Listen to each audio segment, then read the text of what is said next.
Shalom, my friend. I want you to listen to me very carefully.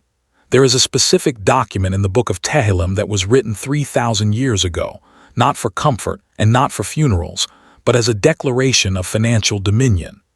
King David wrote these words when he was at his lowest point, not when he was on the throne, but when he was a fugitive, hiding in a cave, surrounded by 400 men who were in distress and crushed by debt.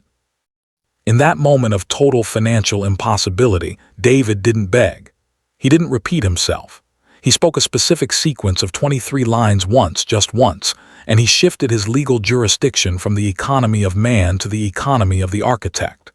Within months, he was an emperor. Today, I am going to reveal how to use this psalm, Psalm 23, as a strategic algorithm to end your debt and force your wealth to return. If you follow this protocol for 30 days and nothing shifts, unsubscribe. I am Rabbi Boaz, the Torah Life Strategist. Welcome to the sanctuary of high-level frequency. Most people treat the Psalms like poetry. They read them with a beggar's heart, hoping to move God. But the Billionaire Rabbi knows that the Creator is already moved. He is an infinite giver. The problem is not his supply. The problem is your reception. You are trying to receive an ocean of blessing while you are broadcasting the frequency of a debtor. Psalm 23 is the source code designed to overwrite your poverty software. It is not a prayer for help. It is a statement of fact that forces the physical world to align with the spiritual reality. Most of you have heard this psalm your whole life, but you have never heard it as a financial strategy. Today, we are going to dismantle the poetry and find the blueprint.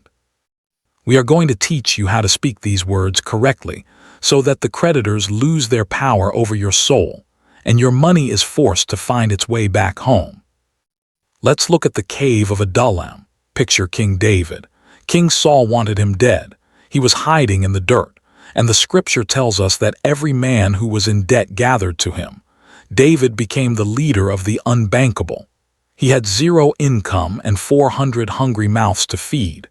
The weight of financial impossibility was enough to crush a giant. But in that cave, David realized a profound strategic secret.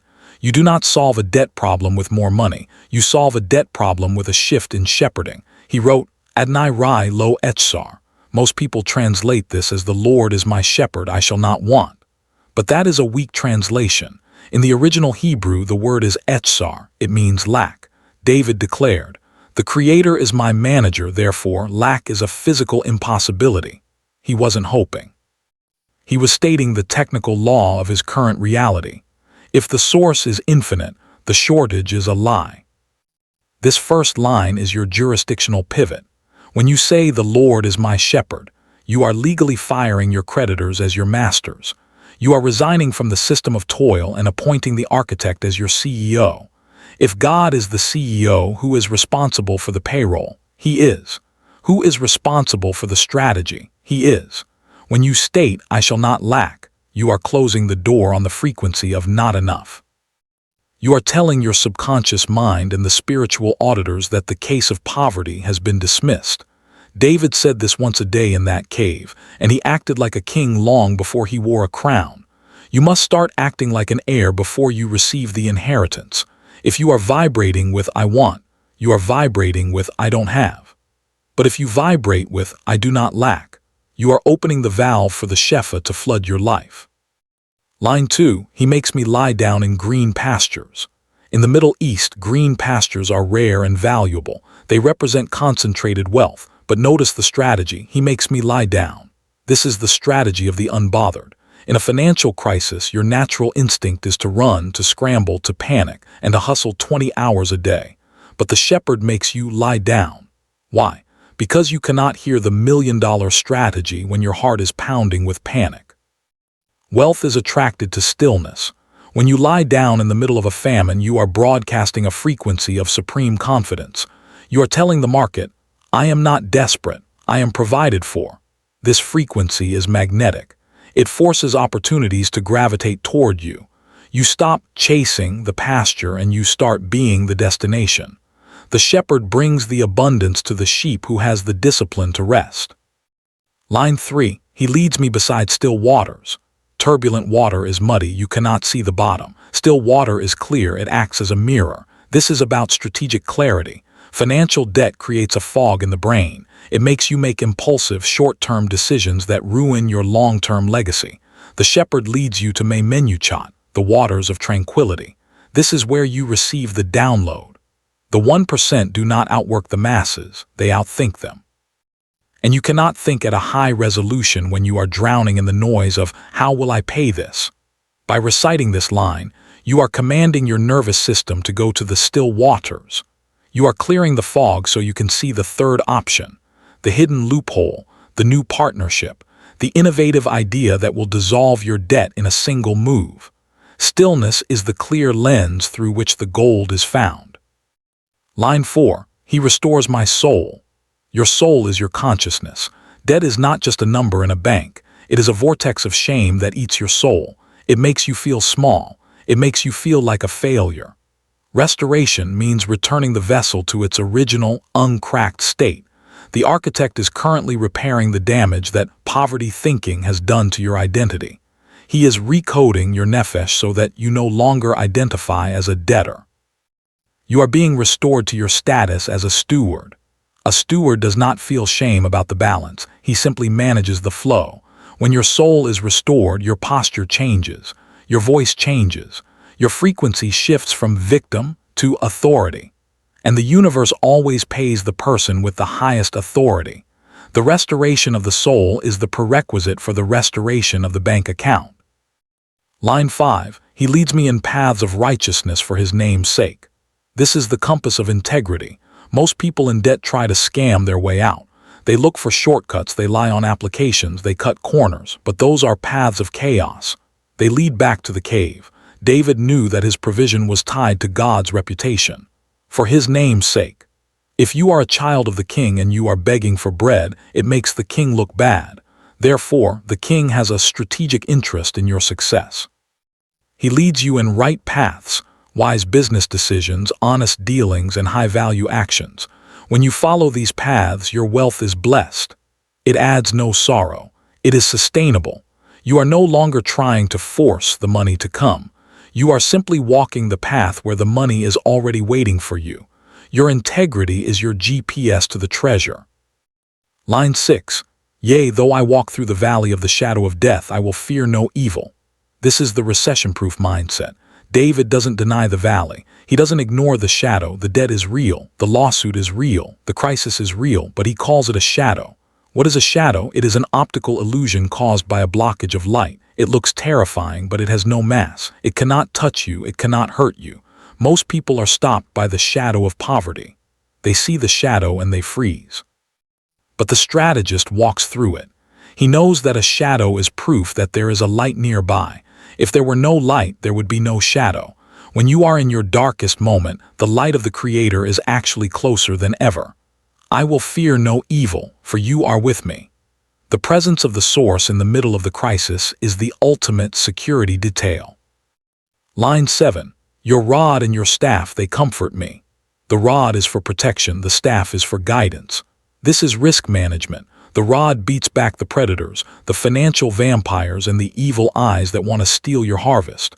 The staff hooks the sheep and pulls them back to the center of the path. David felt comfort because he knew he was being governed. He wasn't a lone wolf trying to figure it out. He was a guided asset. Most of you are stressed because you think you are the only one in charge of your safety. But when you align with Psalm 23, you have a security team in the spiritual realm. You are protected from the bad deals you almost signed, and you are guided toward the connections you didn't even know you needed. This divine coordination is what the world calls luck, but you will know it is architecture. Line 8, you prepare a table before me in the presence of my enemies. This is the breakthrough principle. Most people pray for their enemies, the debt, the doubters, the creditors to go away so they can eat. But God does the opposite. He sets the feast while they are watching. He wants your creditors to see your abundance. He wants the people who laughed at you to see your table overflowing. Prepare a table means order. It means a structured, beautiful display of provision. God is not just giving you a snack to survive. He is preparing a banqueting table of legacy. and he is doing it in the presence of the very things that threaten to destroy you. The crisis is the backdrop for the miracle. The bigger the enemy, the larger the table. Stop asking for the fight to end. Start asking for the table to be set. The feast is happening in the middle of the war. Line 9, you anoint my head with oil, my cup runneth over. Oil represents status and liquidity. In the Torah, kings and priests were anointed with oil to mark them as authorized personnel. This is a shift in your legal standing. You are being marked for prosperity. You are no longer common. You are consecrated for wealth. And the result, Koso Rivea, my cup overflows. This is the law of the surplus. Most of you are asking for enough. Just let me pay the rent. That is a poverty prayer. The architect doesn't do just enough. He does overflow. Why? Because you are a distribution center, not a dead end. The overflow is for the 10% tithing. The overflow is for the charity. The overflow is for your children's children. When you stop asking for a sip and start expecting the overflow, the universe adjusts the pressure of the pump to match your expectation. Line 10, surely goodness and mercy shall follow me all the days of my life. The Hebrew word for follow is yerdafuni. It literally means to chase. This is the magnetism of the king. Most people are chasing money. They are running after clients, running after deals, running after goodness. David flips the physics. He says, when I walk with the shepherd, the goodness and the mercy have to chase me. Abundance becomes your shadow. Favor becomes your scent. You don't have to look for the right opportunity. The opportunity hunts you down. It pursues you until it overtakes you. This is the state of flow. It is the result of total alignment. When you are standing in your strategic assignment, the resources of the kingdom are legally required to find you. You become the prize. You stop hunting and you start being the center of the harvest.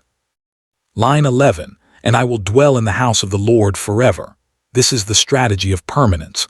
We are not interested in a one-time miracle. We don't want a jackpot that we lose in 3 years. We want to dwell. We want generational tenure. The house of the Lord is the realm of eternal architecture. It is the place where the covenant of salt is active. By making this your final declaration, you are sealing your wealth into a structure that cannot be dissolved by time or inflation. You are claiming a permanent residence in the frequency of abundance. You are no longer a visitor to success. You are an inhabitant of it. This is the end of the exile of debt. You have returned home to the palace. The journey is over. The construction of your legacy has begun. This is the code of King David. This is the algorithm of the cave. Now let me tell you why this video is an outlier in your life. It is because I am giving you the once-a-day law. Most people treat spiritual work like a volume game. They think if they say a prayer 1,000 times, they will force God to listen. This is the behavior of a slave. A slave begs and repeats. A king commands. When you repeat yourself desperately, you are broadcasting that you don't believe you were heard the first time. You are broadcasting doubt. And doubt is the primary blockage to the flow. David didn't repeat himself. He spoke the 23 lines once with perfect trust as a decree. He stated the law and then he went about his business as if the law were already in effect. If you want the debts to end, you must stop asking them to leave and start declaring that they have already been paid by the CEO. Here is the Psalm 23 financial protocol. You must follow this exactly for the next 30 days.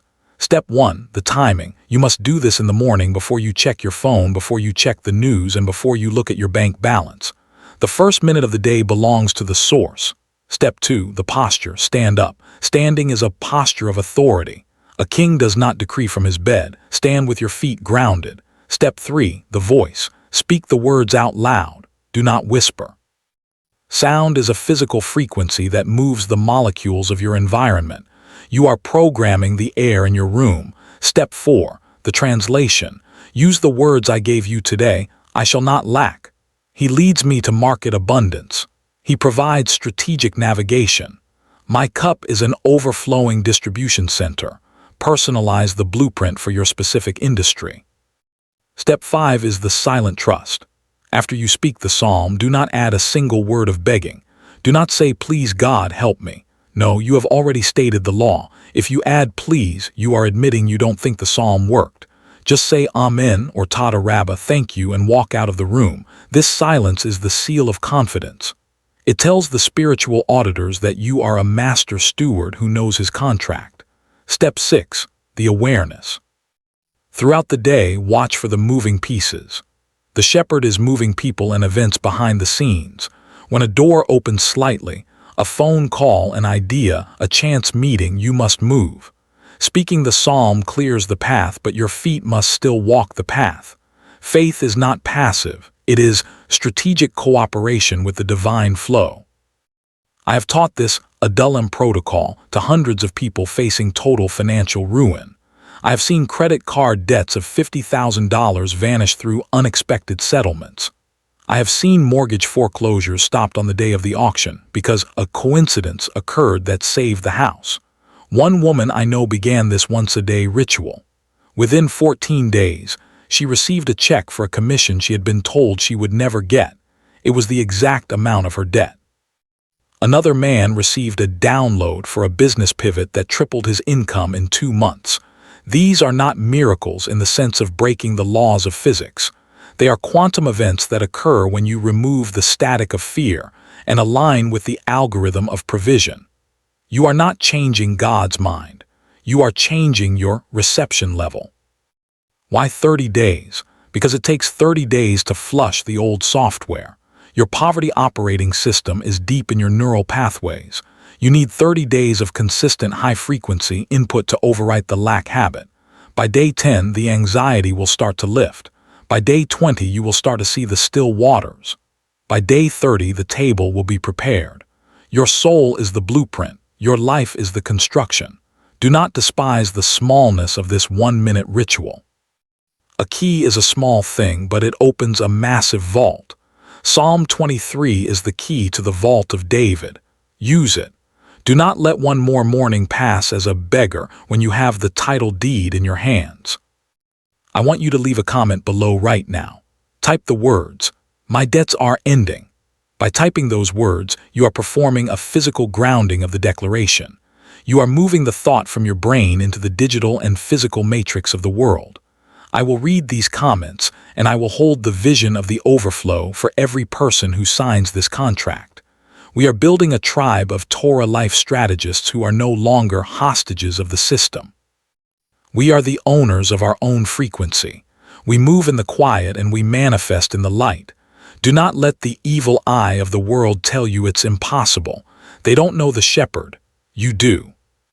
Let's talk about the 3 activator actions that King David did after he spoke the psalm, because faith without works is dead. After declaring provision, David did 3 things that you must do starting today. Action 1. Give from lack. This sounds insane. David shared his bread with his men even when they were starving. Why? Because giving is the primer of the pump. It proves to your soul that you are not in scarcity mode. If you can give $5 when you only have $10, you have effectively broken the spirit of poverty. You have declared yourself a giver, and the universe only gives more to givers. For the next 30 days, find one small way to give: a coin, a meal, a moment of help. This release opens your hand to receive. Action 2. Move without certainty. David didn't stay in the cave, he moved. He took territory, he made alliances. He didn't have a guarantee of success, but he had a blueprint. When an opportunity appears this month, even if it's small, take the first step. Apply for the position, make the offer, launch the product. The sea doesn't split while you are standing on the shore. It splits when your feet touch the water. Action is the physical signature that you believe your own prayer.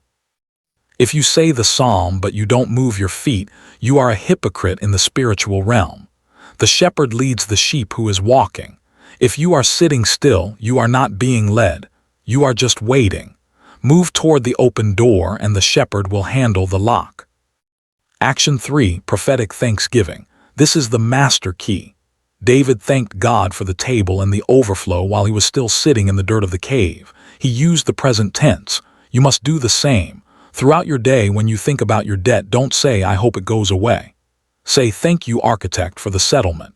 Thank you for the return of my capital." This prophetic gratitude creates a vibrational vacuum that the physical world must rush to fill. It is the language of possession. When you thank someone for a gift, it implies you already have it in your hand.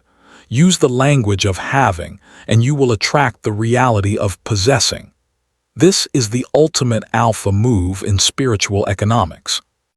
Let's summarize the strategic architecture. 1. Psalm 23 is a royal decree, not a funeral poem. 2. Your jurisdiction must shift from man's economy to God's provision. 3. Stillness and lying down are the prerequisites for high-level strategy. 4. Restoration of the soul identity must precede the restoration of the bank. 5. Shadows are optical illusions. The light is closer than you think. 6. The table is prepared during the crisis, not after it. 7. Goodness and mercy are legally required to chase the aligned strategist. 8. The once-a-day protocol establishes authority and cancels doubt. This is not religion. It is mechanical life sovereignty. If you follow these laws, you become a point of attraction for the Shefa. I want you to take this seriously. Tonight, before you go to sleep, read Psalm 23. Tomorrow morning, stand up and decree it. Feel the rod and staff protecting your assets. Feel the oil anointing your plans. You are no longer a straggler in the desert. You are a partner with the master of the universe. You are under divine audit protection. The invisible hand that was holding you back has been removed, and the right hand of Hesed is reaching down to pull you up. I am Rabbi Boaz. Your soul is the blueprint. Your life is the construction. Now, go speak the code, and watch the sea split for you. Shalom, my friend. Shalom to you and to your house. May your bread be blessed and your cup be unstealable. I believe in your potential to be a billionaire steward. I know that the person listening to this is ready to leave the exile of the cave and enter the palace of abundance. You have struggled enough. You have panted enough. Now it is time to rule. Use the psalm, use the frequency, use the strategy, and watch how the physical world begins to reconfigure itself around your new, stable, and unbothered identity. You are the architect. The world is the construction site. The blueprint is in your soul. I am Rabbi Boaz. Your soul is the blueprint. Your life is the construction. Now, go speak the code once, and watch the miracles return. Shalom. The world is loud, but the Torah is quiet. The billionaire moves in the quiet. The strategist moves in the quiet. In the silence of your prophetic thanksgiving, you will find a level of peace that the world can neither give nor take away. That peace is the seal that makes your breakthrough permanent. It is the covenant of salt applied to your bank account. Tomorrow morning, do not look for proof in the eyes of others. Look for alignment with the source. You are no longer a consumer of lack. You are a producer of provision. The algorithm of David is now active in your life. Stay quiet. Stay strong. Stay aligned. The harvest is guaranteed to the one who can wait with the dignity of a king. Final thought, look at your life today. Is it reflecting the king version of you? If not, check your shepherding. Who are you listening to? The news, your fears, or the still small voice of the shepherd? Return to the shadow of the Almighty. Because in that shadow there is no debt. There is only infinite liquidity. And in that provision your cup will not only be full, it will be overflowing for the world to see. I am praying for your settlement. I am praying for your return. I am with you in the war room building the future. Let us reclaim this world together, one psalm at a time, one strategy at a time. Shalom, my friend. Shalom to you and to your entire house. May the architect guard your silence and multiply your success. I am Rabbi Boaz. Your soul is the blueprint. Your life is the construction. Now go in the debt. Shalom.